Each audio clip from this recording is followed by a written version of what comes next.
Magandang hapon sa ating lahat at narito ang ulat sa lagay ng panahon ngayong hapon ng Linggo, August 10, 2025.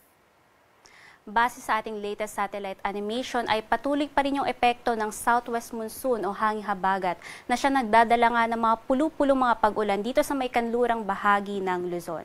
Samantalang meron din tayong binabantayang bagyo sa labas ng ating Philippine Area of Responsibility at meron nga itong international name na Severe Tropical Storm Pudul. Huli itong namataan sa layong 1,595 east of extreme northern Luzon.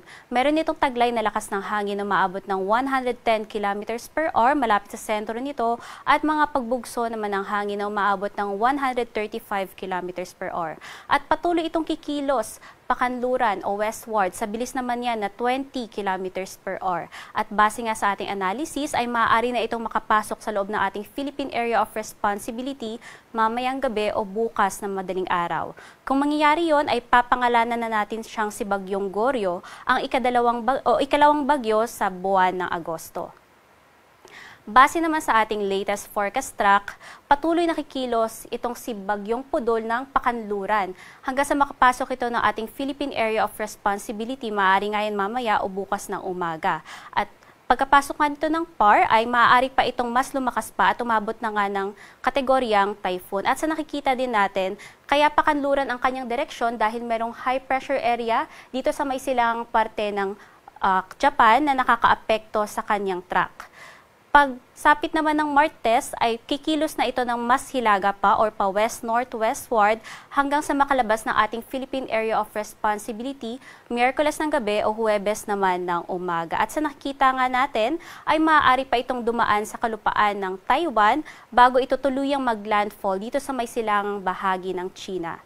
At base na rin sa ating area of uncertainty or ito yung mga lugar na maaaring daanan ng bagyo dahil sa di pa katiyakang paggalaw nito kung sakali man na magde-deviate o mas bababa itong bagyo compared sa original track kanya na mas mataas ay maaaring mahagip nitong malalakas na hangin na dala nitong bagyo o kung makikita nga natin itong dilaw na bilog ang parte ng Batanes. Kaya muli pinag-iingat natin ang ating mga mamamayan dyan sa may extreme northern Luzon at patuloy na umantabay hinggil sa mga pagbabago sa track nitong bagyo.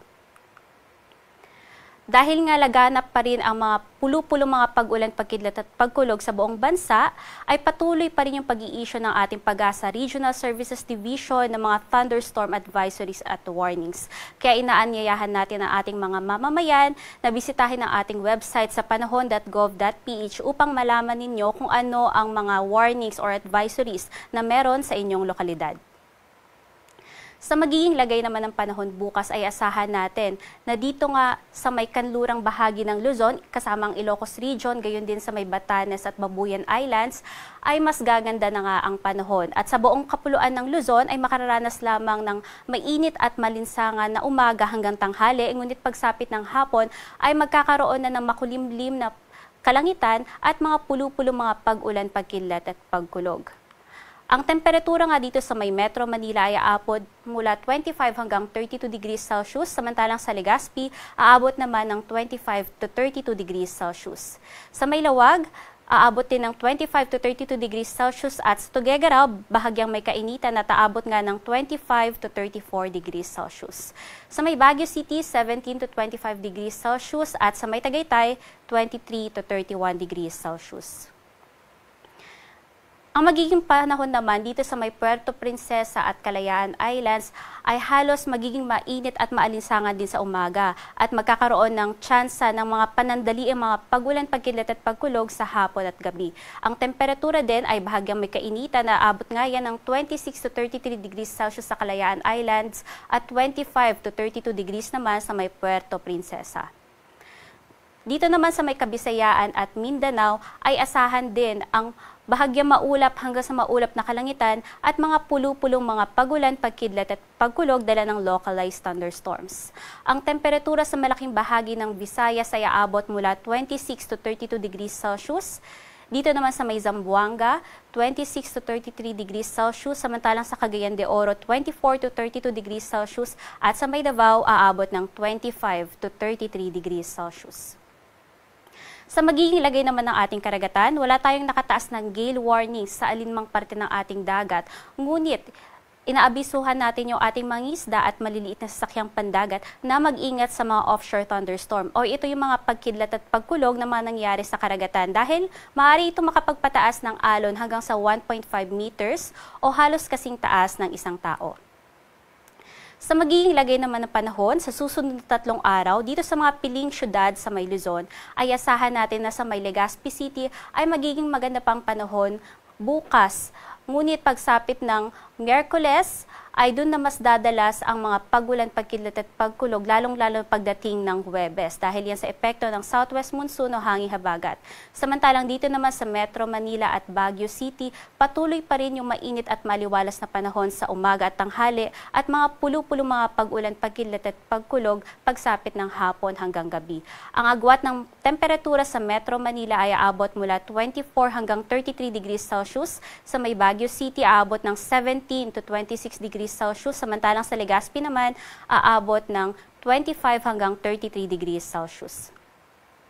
Sa mga piling syudad naman dito sa may parteng Visayas ay asahan natin sa may Iloilo City ay magsisimula na yung makulimlim na panahon at mga kalat-kalat na mga pagulan, pagkilat at pagkulog pagsapit ng Martes hanggang Huwebes. Dahil yan sa epekto pa rin ng southwest monsoon o hanging habagat.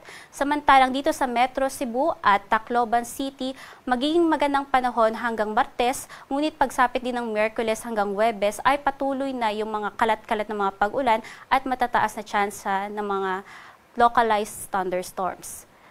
At dito naman sa Metro Cebu, agwat ng temperatura aabot mula 26 hanggang 33 degrees Celsius. Sa may Iloilo City, aabot ng 25 to 32 degrees Celsius. At sa Tacloban City, aabot mula 26 hanggang 32 degrees Celsius.